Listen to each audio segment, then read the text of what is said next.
আসসালামু আলাইকুম, সবাইকে স্বাগত মুক্ত একাডেমির নতুন একটি ভিডিওতে। তোমরা সবাই জানো আমরা নবম শ্রেণীর ডিজিটাল প্রযুক্তি বইয়ের সমস্যা সন্ধানের প্রোগ্রামিং এই অধ্যায়টা নিয়ে ধারাবাহিক লেকচার সিরিজ তৈরি করছি। আজকে থাকছে আমাদের ধারাবাহিক লেকচার সিরিজের দ্বিতীয় পর্ব। এর আগের পর্বে আমরা আলোচনা করেছি প্রোগ্রামিং কি, কিভাবে প্রোগ্রামিং ভাষা কাজ করে এবং প্রোগ্রামিং ভাষাকে কিভাবে আমরা মেশিন করে রূপান্তর করতে পারি। এর দুইটা প্রসেস হিসেবে আমরা কম্পাইলার এবং ইন্টারপ্রেটার দেখেছি এবং খুবই মজা করে আমরা গল্পের মাধ্যমে সেগুলো শিখেছি। তোমরা যদি কেউ ভিডিওটি না দেখে থাকো, তোমরা দেখে আসতে পারো। আজকে আমরা শিখব কিভাবে আমরা পাইথনে আমাদের যাত্রা শুরু করতে পারি, অর্থাৎ আমরা আমাদের মোবাইল ফোনে এবং আমাদের কম্পিউটারে কিভাবে পাইথন ইনস্টল করতে পারি, যেটার মাধ্যমে আমরা কোড করে করে পাইথন শিখব।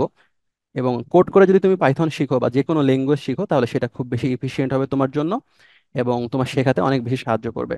তার কারণ পাইথন বা প্রোগ্রামিং ল্যাঙ্গুয়েজ শেখা এটা গতানুগতিক পড়ার মতো শুধু পড়ে গেলে হবে না, এর পাশাপাশি বুঝে বুঝে কোড লিখতে হবে। তো চলো শুরু করা যাক। আজকে লেকচার শুরু করার পূর্বে আমি আবারও আমাদের অ্যানাউন্সমেন্টের কথা বলে দিচ্ছি যে আমাদের এই কোর্সটার একটা ফি রয়েছে, একটা ব্যতিক্রমধর্মী ফি রয়েছে। আমরা এক্সপেক্ট করছি যদি এই কোর্স থেকে তোমরা কিছুটা হলেও উপকৃত হও, তাহলে তোমরা পরিবেশে তোমাদের আশেপাশে, তোমাদের যদি বাড়িতে জায়গা না থাকে, তোমাদের ছাদে অথবা বারান্দায় তোমরা একটি হলেও গাছ লাগাবা। আর তোমাদের সামর্থ্য মতো একটার বেশি গাছ লাগাতে পারো, সেক্ষেত্রে সেটা খুবই প্রশংসনীয় হবে। আর আমাদের এই উদ্যোগে সাড়া দিয়ে তোমরা যদি গাছ লাগাও, তাহলে আমরা অনেক খুশি হব এবং তুমি কমেন্ট করে একটু জানিয়ে দিতে পারো তুমি কতটি গাছ লাগিয়েছো, এবং এটা দেখে যাতে বাকিরা সবাই অনুপ্রাণিত হয়। তো চলো শুরু করা যাক। প্রথমে আমরা দেখব কিভাবে আমরা মোবাইল ফোন ব্যবহার করে পাইথন কোড রান করতে পারি। এক্ষেত্রে কোন অ্যাপস আমাদেরকে ইনস্টল করতে হবে সবগুলো আমরা ভিডিওর মাধ্যমে দেখব এবং আমি সবগুলো রান করিয়ে দেখাচ্ছি। তার কারণ দেখো, বাংলাদেশের প্রেক্ষাপটে আমরা আসলে আমাদের কম্পিউটার ফ্যাসিলিটিস যেটা, সেটা সব স্কুলে আমরা প্রোভাইড করতে পারিনি। গ্রামাঞ্চলের স্কুলে তো খুবই খারাপ অবস্থা, সেগুলোতে কম্পিউটার ল্যাব হয়তো থেকে থাকলেও সেটা কখনো ইউজ হয় না, অথবা অনেক স্কুলে, বেশিরভাগ স্কুলেই গ্রামাঞ্চলে সেটা নাই। শহরের স্কুলগুলোতেও কম্পিউটার ফ্যাসিলিটিস থাকলেও সেটা তোমাদের প্রয়োজনের তুলনায় অপ্রতুল।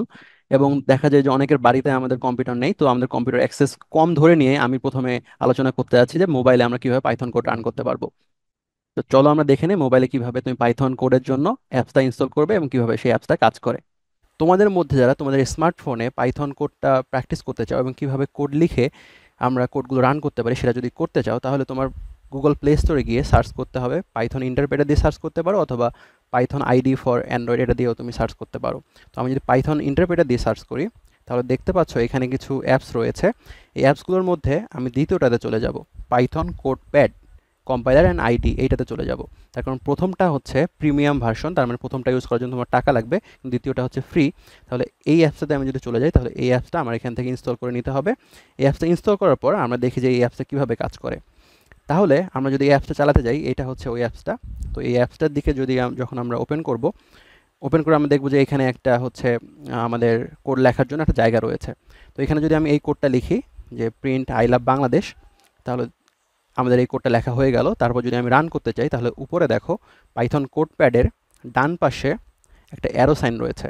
এই অ্যারো সাইন দিয়ে আমি চাইলে এই কোডটা রান করতে পারি। তাহলে এই কোডটা রান করলাম, যদি কোডে কোনো ভুল না থাকে, কোনো এরর না থাকে, তাহলে কোডটা রান করবে। এবং এটা এর আগের লেকচারে আমরা যেভাবে আলোচনা করেছি ইন্টারপ্রেটারের মাধ্যমে রান করবে। তো তোমরা দেখতে পাচ্ছ এখানে কোড ইভ্যালুয়েশনে একটা রাইট সাইন দেওয়া আছে, তার মানে কোড সাকসেসফুল রান করেছে। এবং কোডের যে আউটপুটটা, আমি কোডটাকে বলেছি যে আই লাভ বাংলাদেশ প্রিন্ট করে দেখাতে, তো say I love Bangladesh print করে দেখিয়েছে। তো এভাবে আমরা এভাবে কোড লিখতে পারবো এই অ্যাপসটাতে এবং চাইলে সেটা রান করে দেখাতে পারবো। এছাড়া এখানে যদি আমি কিছু অপশনে দেখতে চাই, তাহলে share code history, load from file, এগুলো থাকবে।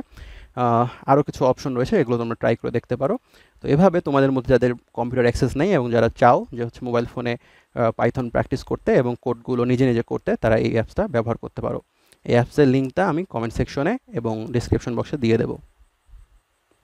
তুমি যদি তোমার কম্পিউটারে পাইথন ব্যবহার করতে চাও, যেটা তুমি অফলাইনে ব্যবহার করতে পারো এবং যখন খুশি তখন ব্যবহার করতে পারো, তাহলে সেক্ষেত্রে কিছু স্টেপ রয়েছে, যে স্টেপগুলো আমি একটু পরে দেখাচ্ছি।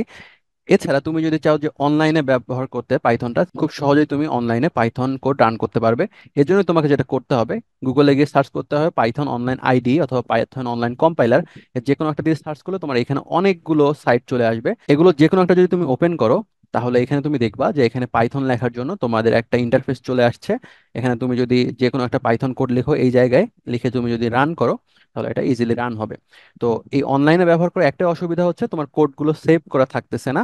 আর এছাড়া তুমি যদি অফলাইনে ব্যবহার করতে চাও, তাহলে তোমার ধাপে ধাপে কিছু স্টেপ ফলো করতে হবে, যেটা আমি একটু পরে দেখাচ্ছি। এরপর আমরা দেখব কিভাবে আমরা কম্পিউটারে আমরা পাইথন কোড রান করতে পারি এবং এর জন্য আমাদের কি করতে হবে।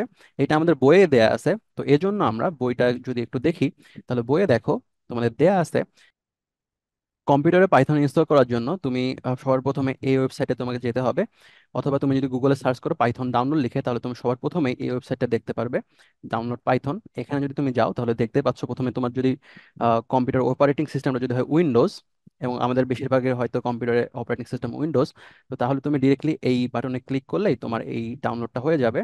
অথবা তোমার যদি অপারেটিং সিস্টেম সামহাও লিনাক্স হয় অথবা অন্য কিছু হয়, তাহলে তুমি সেই অনুযায়ী এখান থেকে ডাউনলোড করে নিতে পারবে। এরপর এটা যদি তোমার ডাউনলোড করা হয়ে থাকে, তারপর তুমি এটা ইনস্টল করতে পারবা। এই ইনস্টল করার পদ্ধতি যদি তোমরা না পারো, তাহলে এর একটা লিংক আমি ডিসক্রিপশন বক্সে দিয়ে দেবো, তোমরা সেটা থেকে ইনস্টল করতে পারো। অথবা তুমি ইউটিউবে গিয়ে যদি তুমি সার্চ করো যে কিভাবে পাইথনটা ইনস্টল করতে হয়, তাহলে তুমি সরাসরি পেয়ে যাবে। তো এভাবে আমাদের পাইথনটা ইনস্টল হয়ে গেল। এখন দেখো, পাইথনটা তোমার কম্পিউটারে ইনস্টল হয়ে গেল, কিন্তু তোমার আরেকটা সফটওয়্যার দরকার। এই পাইথনের কোড লেখার জন্য তোমার আরেকটা সফটওয়্যার দরকার। এক্ষেত্রে আমাদের বইয়ে যেটা ব্যবহার করেছে সেটা হচ্ছে থনি। থনি এই সফটওয়্যারটা ইউজ করেছে। তো এই সফটওয়্যারটা দেখতে খুব সুন্দর দেখা যাচ্ছে না, তো আমরা আরেকটা সফটওয়্যার এক্ষেত্রে ইউজ করতে পারি। এক্ষেত্রে আমরা যদি গুগলে দিয়ে সার্চ করি যে হচ্ছে পাইচার্ম, পাইচার্ম, পাইচার্ম ডাউনলোড, তাহলে এই যে তোমার ঠিক একইভাবে, মানে এটা হচ্ছে তোমার কোড লেখার একটা ইন্টারফেস এবং কোড রান করার একটা হচ্ছে আমরা বলতে পারি এটা আইডি বলতে পারি। তো এটা যদি তুমি ডাউনলোড করো, এটা যদি তুমি এখান থেকে তুমি ডাউনলোড করো, তাহলে ঠিক একইভাবে ডাউনলোড হয়ে যাবে। ডাউনলোড হওয়ার পর তুমি এটা ইনস্টল যদি করো, তাহলে এটা ইনস্টল হয়ে যাবে এবং তারপর আমরা খুব সুন্দরভাবে কোড লিখতে পারবো। পাইচাম ইনস্টল করার পর তোমাদের ইন্টারফেসে যদি এরকম দেখা যায়, তাহলে প্রথমেই কোড লেখার জন্য তোমাকে একটা প্রজেক্ট ওপেন করতে হবে। তো এই প্রজেক্টের আমি নাম দিচ্ছি যে হচ্ছে ফার্স্ট প্রজেক্ট। প্রজেক্টের নাম দিচ্ছি আমি ফার্স্ট প্রজেক্ট।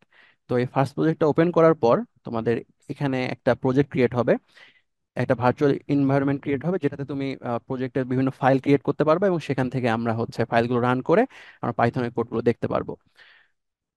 তো তোমাদের অনেকের মনে প্রশ্ন আসতে পারে যে কেন আমরা থনি সফটওয়্যারটা ব্যবহার না করে পাইচামটা ব্যবহার করছি। তো প্রথম কথা হচ্ছে থনি সফটওয়্যারটা দেখতে খুব সুন্দর দেখা যাচ্ছে না, এবং এইটা বলতে পারো যে এক ধরনের আমাদের বইয়ে যা আছে সবসময় যে সেটাই করতে হবে, একটু অন্যভাবে যে আমরা চিন্তা করতে পারি, এটার একটা উদাহরণ। হ্যাঁ, বইয়ে সবসময় যা আছে সেটাই করতে হবে, সেটা নেসেসারি না। তোমরা চাইলে থনি সফটওয়্যারটা ব্যবহার করতে পারো, বইয়ে স্টেপগুলো দেওয়া আছে, সেই স্টেপগুলো ব্যবহার করে আমাদের এই স্টেপগুলো ব্যবহার করে আমরা এই থনি সফটওয়্যারটা চালু করতে পারবো। তারপর থনি সফটওয়্যার চালু করলে এখানে এরকম একটা ইন্টারফেস চলে আসবে। এই ইন্টারফেসে আমরা কোড লিখতে পারবো এবং সেভাবে রান করতে পারবো। বইয়ে সবকিছু ধাপে ধাপে দেয়া আছে, তোমরা সেটা করতে পারবে আশা করি। আর যদি করতে অসুবিধা হয় তোমরা কমেন্ট করতে পারো, আমি যত সম্ভব আমি এর সলভ দেওয়ার চেষ্টা করব। আর তোমরা যদি পাইচার্মটা ইনস্টল করে ফেলো, তাহলে পাইচার্মে আমরা প্রথম প্রজেক্টটা দেখো, ফার্স্ট প্রজেক্ট নামে যে প্রথম প্রজেক্টটা ওপেন করেছি, এই প্রজেক্টে যাওয়ার পর আমরা যদি রাইট ক্লিক করি অথবা প্রজেক্টে গিয়ে যদি আমরা এখানে নিউ ফাইল করি, তাহলে দেখো প্রজেক্টে যদি আমরা নিউ ফাইল করি, তাহলে এই ফাইলটার নাম দিতে হবে এভাবে। ধরো তুমি দিচ্ছ প্রজেক্টের নাম হচ্ছে ফার্স্ট ডট পাই, তার প্রজেক্টের নাম আমি দিব যে কোনো একটা নাম দিব, এখানে নামটা হচ্ছে ফার্স্ট ডট, এটা যেহেতু পাইথন ফাইল, ডট পিওয়াই দিতে হবে। ঠিক আছে, তাহলে এই যে দেখো কোডের নামটা হচ্ছে ফার্স্ট ডট পিওয়াই। তারপর এখানে যদি তুমি একটা পাইথন কোড লিখো যে প্রিন্ট মাই নেম ইজ, এটা আমি দিলাম। তো এটা দিয়ে আমরা যদি রান করতে চাই, তাহলে এটা আমরা এখানে রান করতে পারবো। এটা আমরা যদি এখানে দিয়ে এই যে রান আছে, রান ফার্স্ট, মানে এই প্রোগ্রামটার নাম হচ্ছে ফার্স্ট, তো ফার্স্ট প্রোগ্রামটা রান করতে বলবে। তাহলে এটা যদি আমরা রান করি, তাহলে দেখো মাই নেম ইজ রতন এই কথাটা চলে আসছে, মানে আমাদের প্রোগ্রাম ভালোভাবে রান করছে। তো আশা করি তোমরা এটা বুঝতে পেরেছো। আমি এখানে যেটা করছি যে হচ্ছে প্রথমে আমরা পাইথনটা কম্পিউটার ইনস্টল করেছি, দ্বিতীয়ত কথা হচ্ছে পাইথনটা ইনস্টল হওয়ার পর এখন আমাদের কোড লেখার জন্য একটা ইন্টারফেস দরকার। এই ইন্টারফেসটা আমাদের বইয়ে আছে থনি। এই থনিটা তোমরা ইউজ করতে পারো চাইলে, বইয়ে স্টেপ বাই স্টেপ গাইড দেওয়া আছে, সেটা তোমরা চাইলে ইউজ করতে পারো। অথবা এই থনির ইনস্টলের প্রক্রিয়াটাও হয়তো ইউটিউবে অ্যাভেলেবল, তোমরা সার্চ করে দেখে নিতে পারো। আর যদি কোনো অসুবিধা হয় তাহলে তোমরা কমেন্ট করতে পারো। এছাড়া আমরা এখানে দেখিয়েছি যে আমরা মূলত পাইচার্ম ব্যবহার করব, পাইচার্ম কিভাবে ইনস্টল করতে হয় এবং পাইচার্ম ইনস্টল করার পর কিভাবে প্রজেক্ট খুলতে হয় সেটা আমি দেখিয়েছি। প্রজেক্ট খোলার পর এই প্রজেক্টে গিয়ে যদি আমরা রাইট ক্লিক করি, রাইট ক্লিক করে নিউ এ গিয়ে যদি আমরা পাইথন ফাইল খুলি, তাহলে পাইথন ফাইলে শুধু যদি নামটা দেই, ধরো এখন আমি নতুন একটা ফাইল ক্রিয়েট করছি সেকেন্ড, তাহলে যেহেতু এটা পাইথন ফাইল আমি আগে থেকে ডিটারমাইন করেছি, তাহলে সেকেন্ড ডট পাই এর এক্সটেনশন হিসেবে আসলে পিওয়াই কথাটা চলে আসছে পাইথন ফাইলের এক্সটেনশন হিসেবে। পাইথন ফাইল এক্সটেনশন হিসেবে সবসময় পিওয়াই কথাটা আসে, তো এটাও একটা পাইথন ফাইল হয়েছে। তো এখানে যদি আমি পাইথনে চাইলে কোড লিখতে পারি, এখানে আমি পাইথনে কোড লিখতে পারবো এবং চাইলে রান করতে পারবো। আমি যদি এখানে দেই আই লাভ বাংলাদেশ, তাহলে এটা একটা পাইথনের কোড। এবং এটা আমি চাইলে পরে যদি রান করতে চাই, তাহলে এখানে আমি রাইট ক্লিক করে যে রান সেকেন্ড, তো সেকেন্ডটা রান করতে পারবো। তো আই লাভ বাংলাদেশ এখানে দেখতে পাচ্ছ তোমরা। তো এভাবে আমরা এই আইডি গুলো ব্যবহার করে ফোন অথবা কম্পিউটারের মাধ্যমে পাইথন কোড রান করতে পারবো। আশা করি তোমরা বুঝতে পেরেছো। আবারও বলি, পাইথন ইনস্টল করতে অথবা পাইথনের যে আইডিটা আছে, ইন্টারফেসটা আছে, সেগুলো ইনস্টল করতে যদি তোমরা কোনো ধরনের সমস্যা ফেস করো, তাহলে তোমরা যে কোনো কোশ্চেন করতে পারো। আমি যত দ্রুত সম্ভব এবং অ্যান্সার করার চেষ্টা করব এবং যথাযথভাবে হেল্প করার চেষ্টা করব। তো আশা করি তোমরা এটা ইনস্টল করতে পারবা। এই ইনস্টল করাটা জরুরি, তার কারণে আমরা এখানে হাতে কলমে কোড করে কোডিং শিখবো। এটা কোডিং শুধু আমরা মুখস্থ করে শিখবো না অথবা লিখে লিখে শিখবো না। তো আশা করি তোমরা বুঝতে পেরেছো। ভিডিওটা ভালো লাগলে তোমরা সাবস্ক্রাইব করতে পারো, অথবা লেকচার সিরিজের পরে ভিডিওগুলো দেখার জন্য তোমরা সাবস্ক্রাইব করতে পারো। আর কোনো প্রশ্ন, ভালো লাগা মন্দ লাগা অথবা কোনো সাজেশন থাকলে তোমরা কমেন্ট করতে পারো। এছাড়া ভিডিওটা তোমরা তোমাদের বন্ধুদের মধ্যে শেয়ার করতে পারো, যাতে করে আমরা সবাই মিলে মজা সহকারে প্রোগ্রাম শিখতে পারি এবং আমরা এই স্কিলটা গেইন করতে পারি এবং একজন প্রোগ্রামার হিসেবে ভবিষ্যতে আমরা সাফল্য অর্জন করতে পারি। সবাইকে ধন্যবাদ। আশা করি এই লেকচারটা তোমাদের কাজে লেগেছে। দেখা হবে পরবর্তী কোনো লেকচারে নতুন কোনো টপিকস নিয়ে। আসসালামু আলাইকুম।